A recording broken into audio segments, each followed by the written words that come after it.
கிறிஸ்துவுக்குள் மிகவும் பிரியமானவர்களே, இந்த நாட்களிலே அநேகர் பரிசுத்த வேதாகமத்தை சந்தேகிப்பவர்களாக இருக்கிறார்கள். வேதத்தை நம்ம நம்ப முடியுமா? அதில் இருக்கிற தீர்க்க தரிசனங்களை நம்ம நம்பலாமா? இந்த சந்தேகம் அநேகர்களுக்குள்ளாக இருக்கிறது. நாம் இதற்கு உதாரணமாக ஒரு வசனத்தை வாசிக்கலாம். எரேமியா 25ஆம் அதிகாரம் 11வது வசனம்.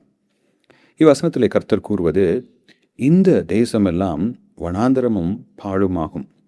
இந்த ஜாதிகளோ 70 வருஷமாக பாபிலோன் ராஜாவை சேவிப்பார்கள்.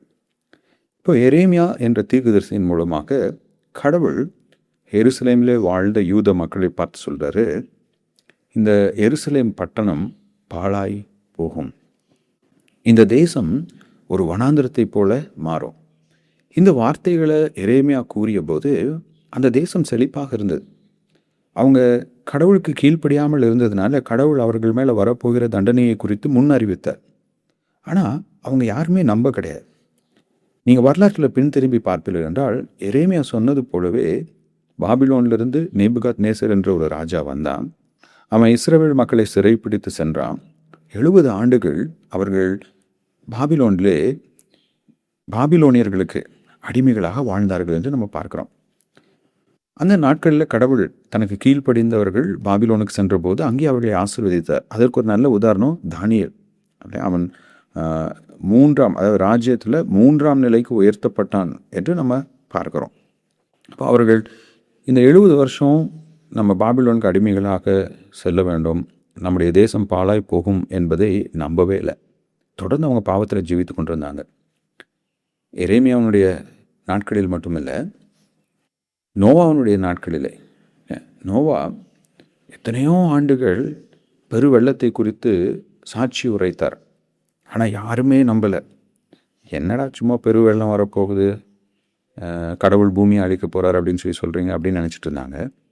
ஆனால் அதே போல் 40 நாட்கள் மழை பெய்ந்தது, அந்த மனித குலம் எல்லாம் அழிக்கப்பட்டது, நோவாவும் அவனுடைய குடும்பமும் மட்டும் ரட்சிக்கப்பட்டது என்று நம்ம வேதத்தில் நம்ம வாசிக்கின்றோம். இப்போ எரேமியா, நீங்கள் 70 ஆண்டுகள் சிறைப்பிடிக்கப்படுவீர்கள் என்பதையும் அவங்க நம்பலை. ஏசாயாவின் மூலமாக இந்த 70 ஆண்டுகளினுடைய முடிவிலே கோரேஸ் என்ற மன்னன் மூலமாக இவர்களை மீண்டும் எருசலேமுக்கு திரும்ப கொண்டு வருவேன் என்று கர்த்தர் வாக்குரைத்தார். அதையும் அநேகர் நம்பலை.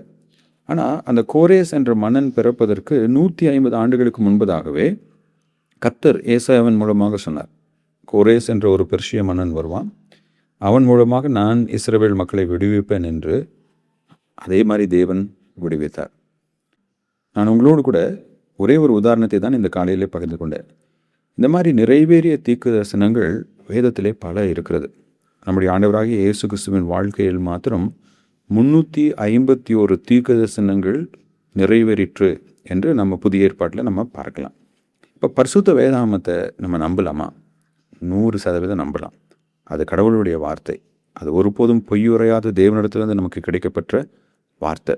நீங்கள் நிறைய பேர் பரிசுத்த வேதாகமத்தை சந்திக்கிறாங்க. ஆனால் வரலாற்றில் நம்ம பின் திரும்பி பார்க்கும்போது கர்த்தர் சொன்னபடியே எல்லாவற்றையும் செய்கிறவராய் இருக்கிறார்.